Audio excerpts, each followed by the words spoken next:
I tell you who's not king.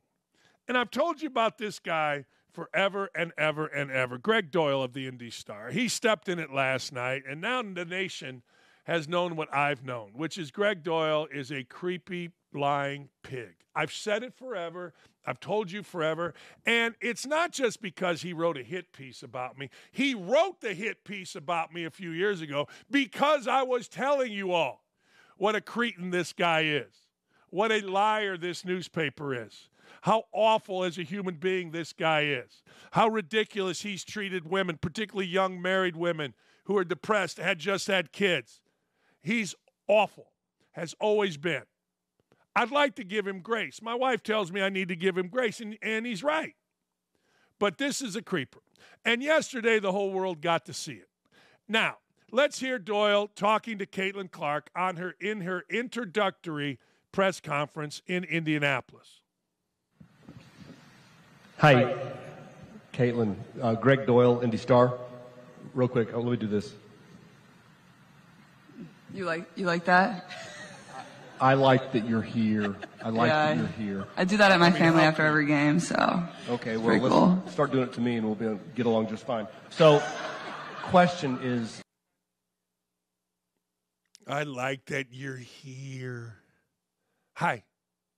I mean, look, I've told you and I've told you and I've told you. Guy was going to stay at my house. He was a friend. I didn't know him great, but he was, he's going to stay at my house when he first moved to Indy. I just gotten divorced, and I realized and found out what he was doing with women. And I had a daughter, 17, I believe, at the time, finishing up her senior year in high school. And I told him, nah, you can't stay at my house. And he got mad. I mean, you can get mad all you want.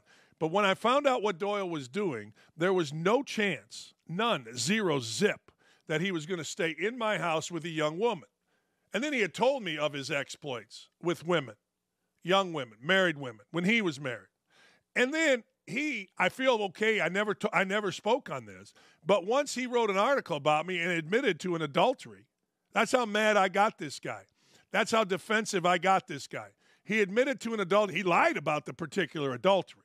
I mean, I didn't know about the one he was talking about. I knew about his neighbor. I knew about the ESPN girl. In fact, I was there trying to help him when he was doing all kind of crazy shit with the ESPN girl. Married. 2 kids. But that's Doyel. And the world got to see it. But the bigger issue is this. Why or what compels a guy like Doyel and the other reporters to bring that into the room? What compels people to speak differently, males to speak differently to women? Hi, I'm glad you're here. Heart. Why? Why is that in the room? Now, look, the other reporters, as my wife said, may have just been nervous. May have just been creeped out. What's Caitlin Clark supposed to do?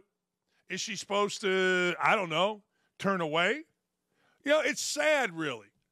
It's sad because right now we have 2 teams. We have the team of media, the worst human beings you will ever find. I don't give a damn. We got other guys in this town, Kravitz. I can go on for hours about these guys. The worst human beings you will ever find, okay, who defend one another. That's one team, the media. You haven't heard, like, whenever something happened, whenever Doyel wrote something about me or nasty, you always saw Seth Davis. You always saw his partner, Dana Bemba. You always saw awful announcing. You always saw Dan Wolken of the USA Today take up for him. Oh, man. They're the biggest Doyel defenders. Seth Davis, the little pussy that you see on CBS, always taking up for Doyel. You don't hear from him now. But you know what you don't hear? Any of them ripping Doyel.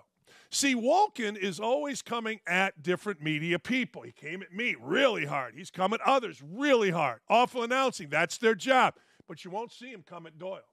They protect their own. No matter how disgusting they are, no matter how perverted they are, no matter how perverse they are, they defend one another to the death. The other team is us.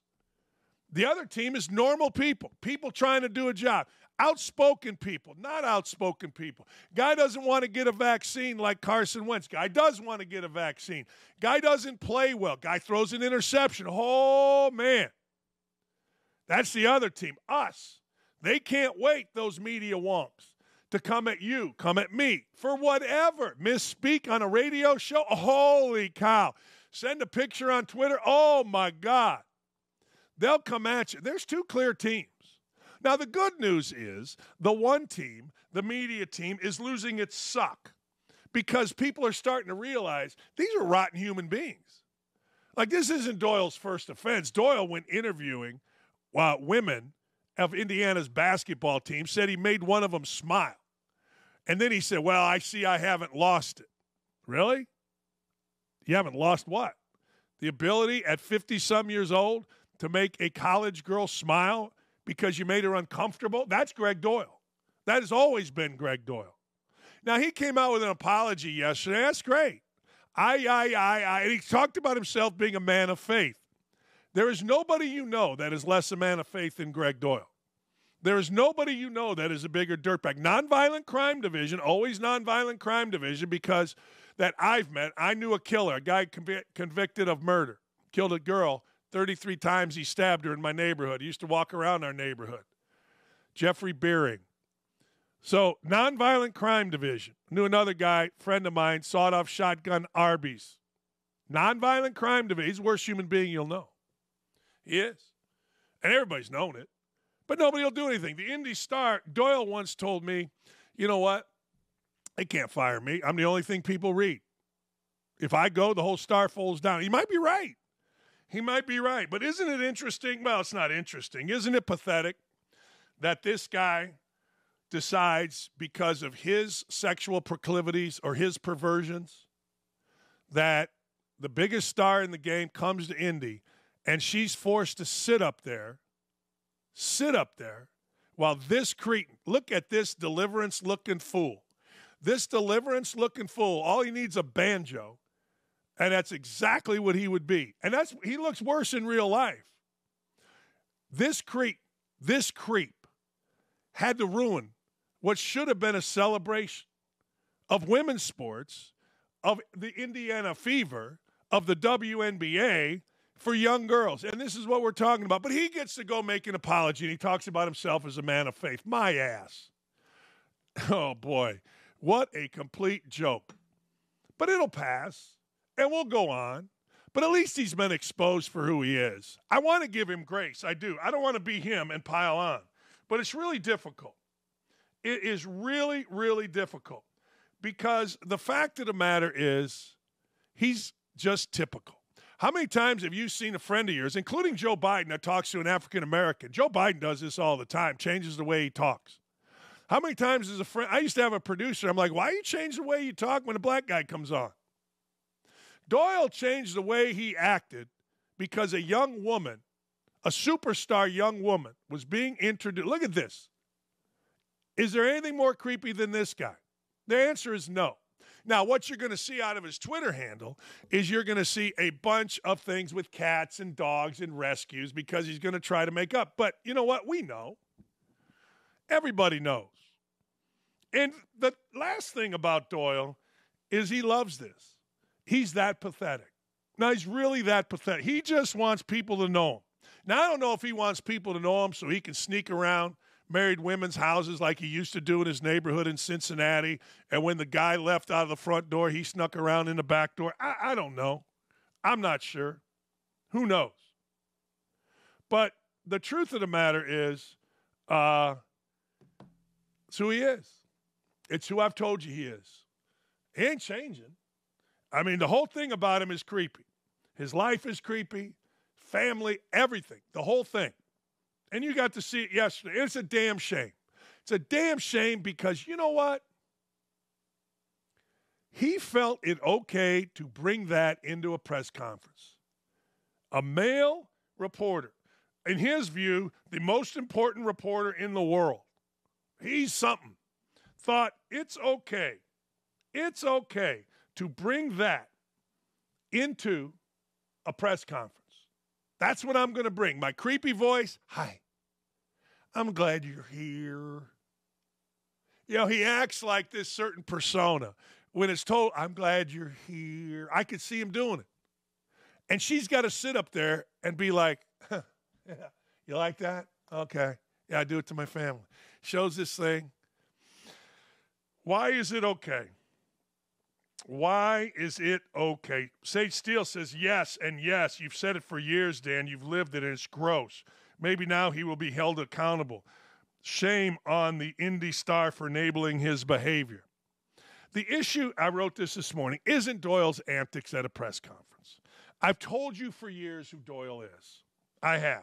The issue is, why would a male reporter feel compelled to speak that way to a female athlete? Why is it okay for Caitlin Clark or any female athlete to be spoken to like that? Creepy, condescending voice, putting some type of relationship into, we'll get along okay. The other reporters laughed along. What makes Doyel and the others bring that into the room? That is the bigger issue. And it ain't going away. The Indy Star, although Sage says it, everybody, it ain't going away. It ain't going away. It's not. Jennifer says if Doyel was a conservative, he would have been fired last night. They don't eat their own. Boy, is that true. Boy, is that true. I mean, you're not going to see any of these liberal-ass writers, the Dan Wolkins of the world with USA Today, awful announcing, Seth Davis, all these guys that have come to Gary Parrish, all these guys that have come to Doyel's defense over the years. You're not going to see them ever criticize. Now, were he to be a conservative, we all know the answer to that. ABC News would have it. NBC News would be playing it. Maybe they still will. I don't know. But I know this. The Indy Star and its ridiculousness won't do a damn thing. Nothing. Zero. Zip. Because, according to Doyel, he's the cash cow. According to Doyel, he's the only thing they read.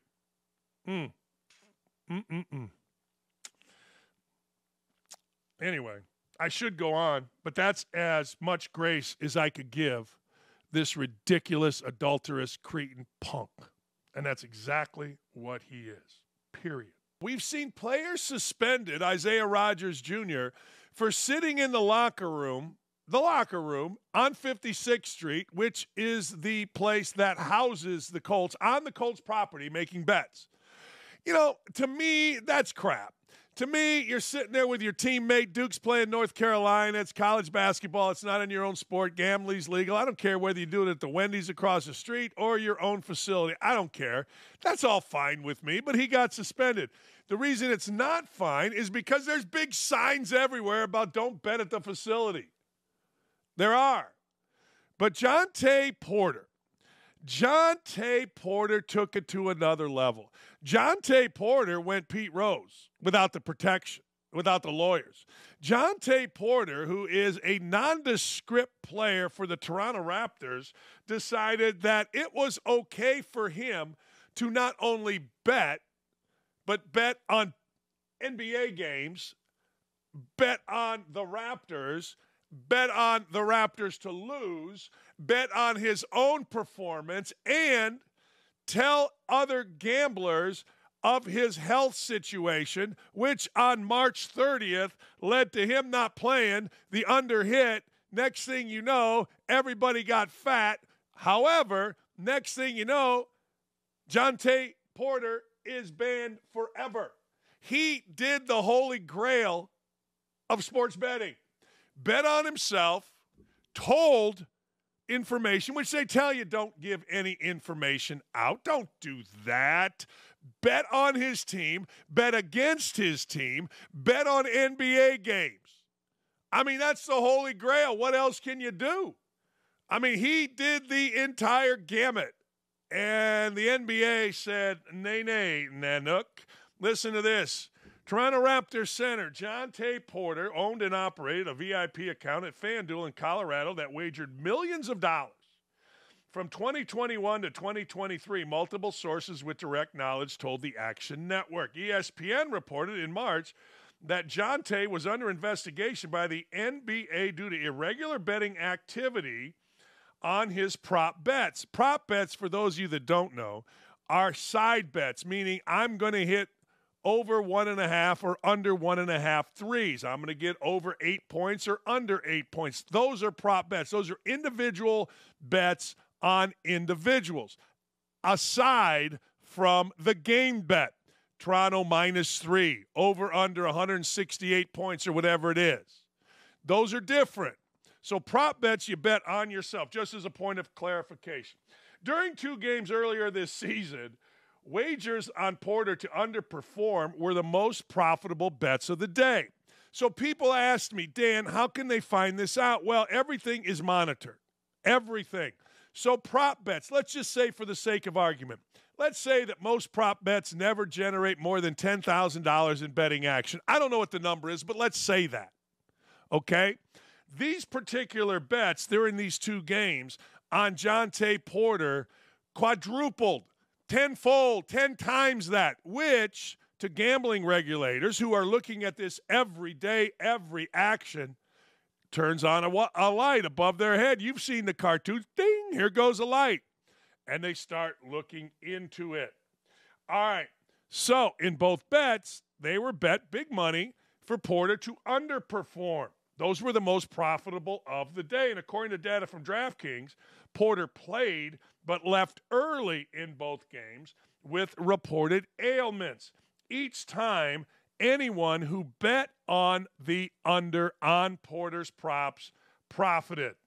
So that isn't that hard to find. Now, I guarantee you other people are saying, wait a second, hold the phone. There's a lot going on here. All right? Per the NBA, this is according to Woj, in addition, from January through March this year, while traveling with the Raptors, or Raptors 905, the G League affiliate, Porter placed at least 13 bets on NBA games using an associate's online betting account. Those bets range from $15 to $22,000, totaling $54,094. He ended up winning. He won 21,965. And none of those bets involved any of the games that Porter played.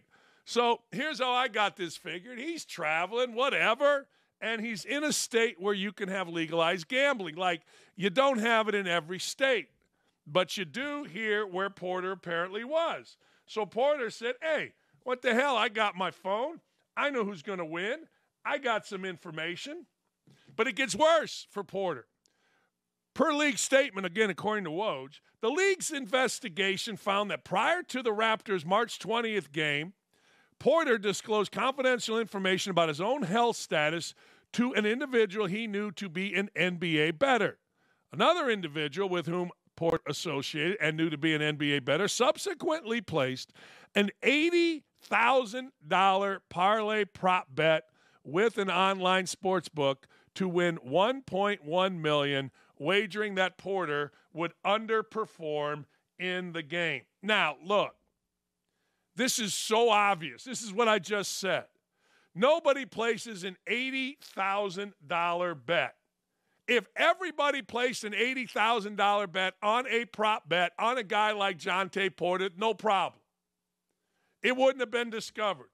But there isn't anybody, anytime, anywhere that is placing an $80,000 prop bet. Nowhere. At all.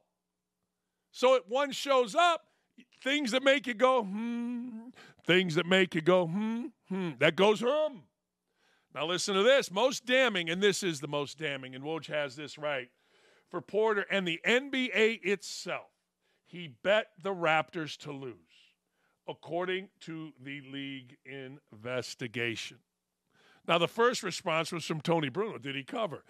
I'm telling you, the NBA is the one league, and I want you to think about this, where we always think it's fixed. And that was before Tony Donaghy or whatever the hell, Tim Donaghy. That was before Tim Donaghy. The NBA has always been the league in question. The referees have always been in question. They survived the Tim Donaghy, who was actually shaving points for the mob. They survived that. But I'm telling you, and you know this, that's the league. That people go, oh, man, that's fixed. Now, my beautiful wife thinks every league is fixed except for the one that she plays in. And I got to tell you, I'm starting to believe her. If you think that players aren't being approached almost every day about information about them or their team. You're crazy. Back when I was an assistant at Indiana, a very famous basketball guy named Howard Garfinkel. Howard Garfinkel's in the Basketball Hall of Fame, and everybody knew Howard liked to bet. Everybody. So he would call me, and I wouldn't give him nothing. And he would get mad. And he didn't know that I knew that he was a big-time bettor. I remember Coach Knight telling me that when I went first time to recruit at five-star basketball camp, which Garf ran. I'd gone there as a camper. He's like, hey, man, be careful around Garf. Great dude. We need him. But he's a degenerate gambler. So Garf, I think twice he called me. Hey, what's going on? I go, Garf, I got nothing. Everybody's healthy. Leave me alone. You know, because when it's not me that was being investigated, and Garf never was, but I was paranoid guy. I was like guy that was like, oh, man, his phone's bugged. I told you the story. When I was a freshman playing Kansas State, I missed a free throw late. And I don't remember, maybe it was an 8-point spread and it was 9. A family member called me, hey, Danny, congrats, man, great game. Watch it on CBS. Hey, thanks. Hey, what the hell you missed that free throw for? Everybody pushed. Hey, man, don't ever call me again. And then the whole night was ruined because I was looking for the feds, right? Because I learned at a young age, hey, man, they may not be investigating you, but that phone on the other side may be tapped. And it is easy to find. $80,000 on whether Jontay Porter makes 2 jump shots in a game? Child, please. Ain't nobody betting on that. Nobody. I mean nobody. We didn't really talk about this yesterday, but Michigan, we'll get to Doyle in a minute here. Michigan has been placed on 3 years probation, a fine, and recruiting restrictions due to a mix of 5 former and current staff members' recruiting violations during the COVID period. All right. These are the first sanctions for Michigan since Harbaugh defected to the NFL. Oh, by the way, former quarterback Denard Robinson added to the misery. He, a football staffer, got a DUI the other day. But here's the deal with Michigan. See, it doesn't matter. I've said this forever.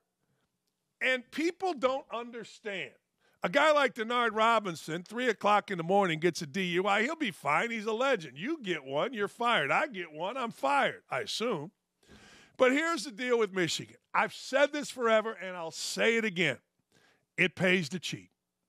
College sports, basketball, football, it pays to cheat. And Jim Harbaugh's not the first. And he won't be the last. I mean, John McKay, way back when, I don't know if he was cheating, but he left USC to go to the NFL. We saw what happened with Pete Carroll. Pete Carroll was cheating his brains out, whatever cheating as defined back then was. He left before the sanctions hit USC, and now Jim Harbaugh. I put it out yesterday. Hey, look, cheaters, it pays handsomely in college sports. And I had a bunch of Michigan people say, damn right, we won a national championship. And it is damn right. I've never seen this before, and hopefully we never see it again. But I've never seen a coach suspended twice in the same year by different entities. One, he got suspended 3 games by his school. They were trying to be proactive to start the season. 2, at the end of the season, he got suspended by the Big Ten. In the middle of it, they said to his this is so funny to me. His lawyer, Tom Mars, stop talking on social media. Stop doing it, or we're going to suspend your client again. Mars thumbed his nose to the NCAA, and they didn't suspend his client again. I've never seen nothing like it. And Harbaugh has come out smelling like a rose. Harbaugh's like, yeah, I'm in the NFL. All the NFL wonks love me. I'm going to get Justin Herbert to play better. And really, that's all that matters, and that is all that matters. I mean, let's call it for what it is. It is a load of crap.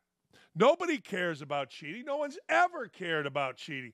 The only people, I swear to God, that ever cared about cheating were the people that worked for Bobby Knight, myself included. I mean to tell you, 2 phone calls to a recruit in 1 week when one was permissible by mistake, and I had to fly back from a recruiting trip and face the piper. Get fired. I can't. You guys didn't communicate. You're unorganized. I'm firing you. For 2 phone calls?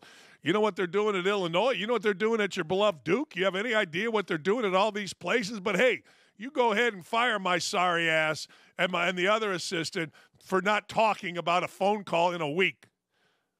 I'm telling you, nobody else in the world cared. There's a legendary story about Dean Smith.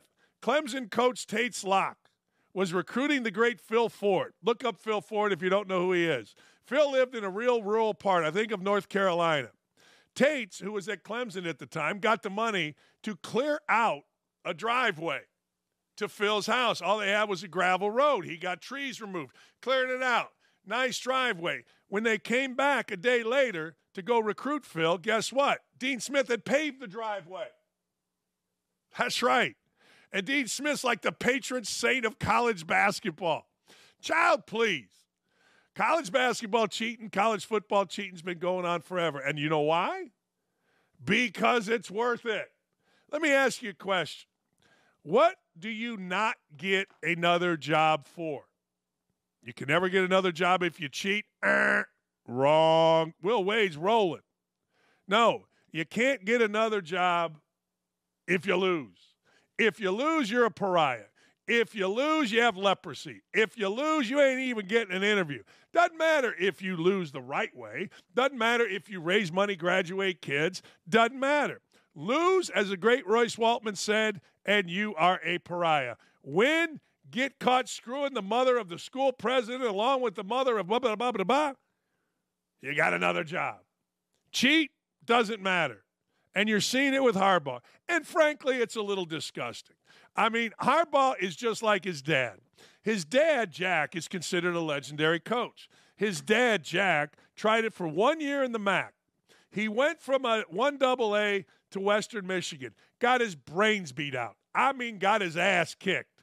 He said, wait a second, this is a little too much. And he went back to Western Kentucky, where a little bit easier, better resources than anybody else, only one with a real football team, beat up on a bunch of patsies, and now Jack Harbaugh is a Hall of Famer.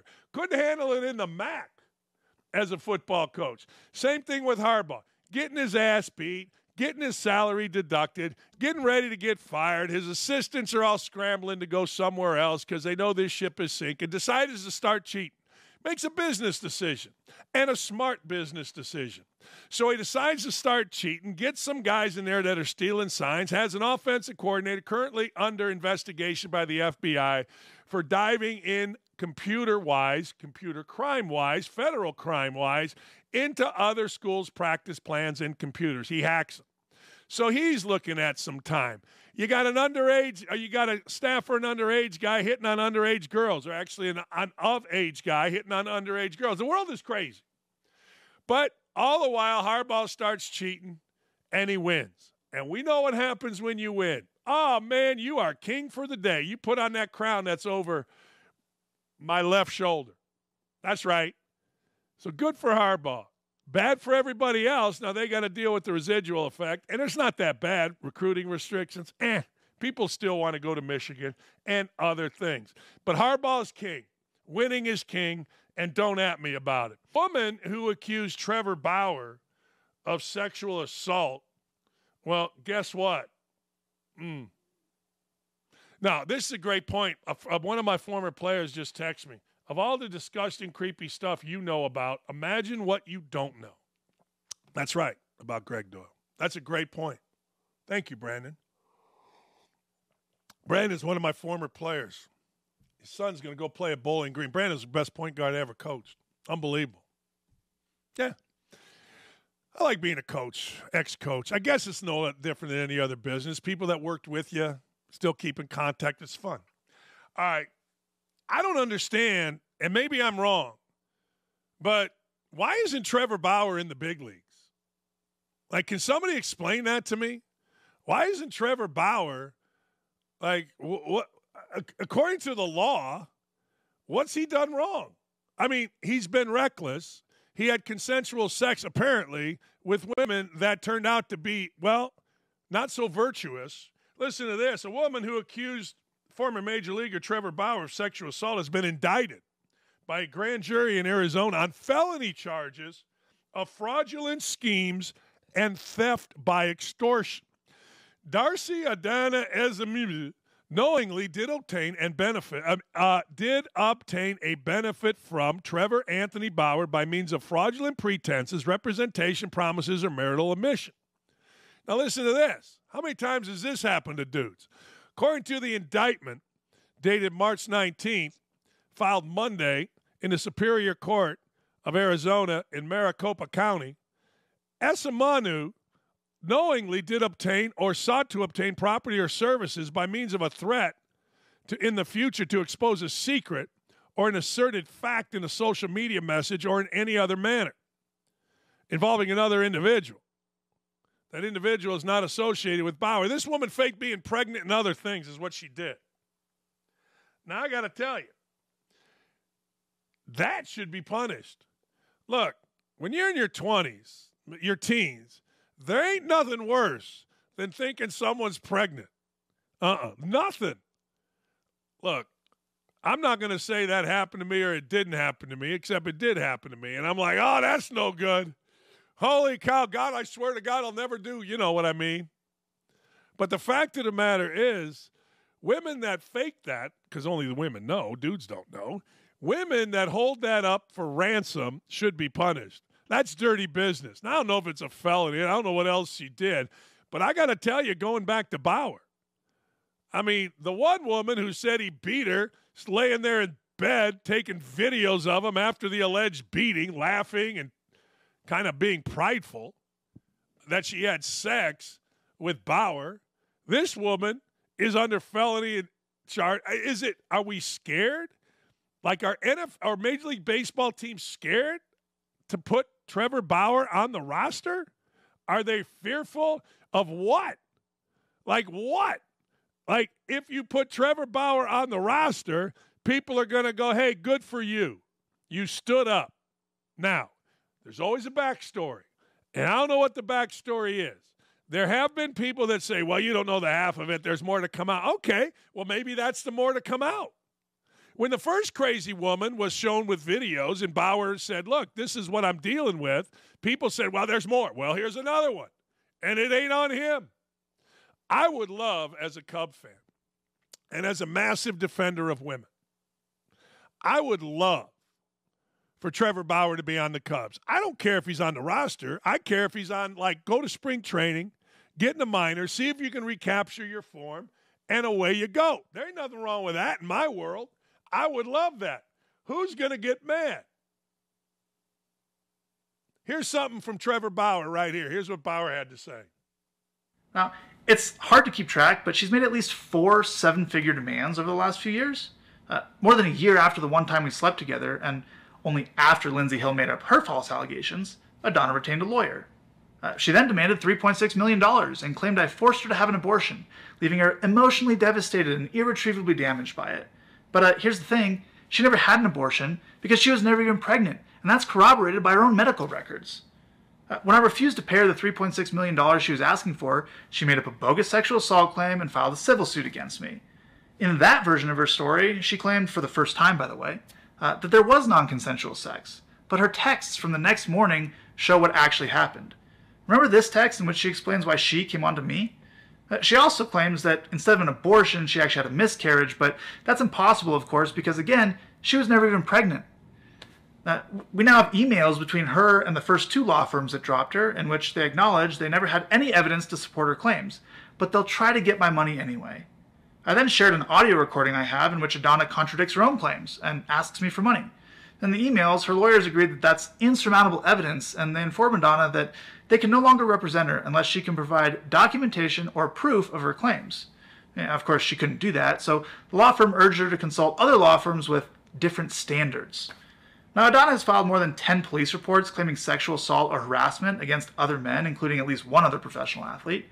But after the Scottsdale police completed their investigation into her claim against me, she's the one being indicted for felony fraud. And not just against me, against another man as well.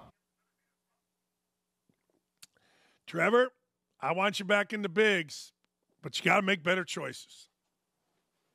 But, hey, look, you're young, you're dumb, you're full of, never mind, I'm not going to go there. And you made some mistakes that apparently going to cost you or have cost you a career, but I think that's over. I do. Look, unless there's something else. You know, I always say there's a backstory. But the front story, I don't know. You tell me. The women are getting indicted. The women are being called, not called liars. They're being shown to be liars. I'm in. If Bauer wants to get back into big, why would you not? Man. Hey, Stephen A. Smith tees off on his liberal friends, saying if you want to beat Trump in the election, do it in the ballot box, not with this fraudulent case. Here's Stephen A. Smith. To my liberal friends out there, all you're doing is showing that you're scared you can't beat them on the issues and the merits. That's why he keeps saying it's a political campaign against me. That's why he keeps saying they can't beat me at the election, at the polls. This is the only way they could do it. And if you don't put him in jail, and he still goes from being the presumptive GOP nominee to the official GOP nominee, and he goes to the polls, even though he was going to whine about winning and being rigged again, you have given more fodder to that argument, which means we'll never have peace in this country because tens of millions of people see what extent the other side is willing to go through just to keep him out of office because they can't beat him on their own merits. And they're going to say, hey, you trumped this up against him again, and we'll have no peace. When all you got to do is figure out a way to beat him on the issues. But you haven't been able to do it. Sure they have. Sure they have. I mean, you don't have to beat them on the issues. I mean, Stephen A. Smith, where you been? I don't disagree with what you're saying, but of course they beat him. They beat him the last election, and frankly, unless the Republicans get figuring out how to cheat as well as or stop the cheating of the Democrats, 84,000 votes. Child, please, just shut up with that. Anyway, I don't care what polls say. It doesn't even matter the issues. I mean, if this was an election based on what the current president has done, he would be out in office. He would be out now.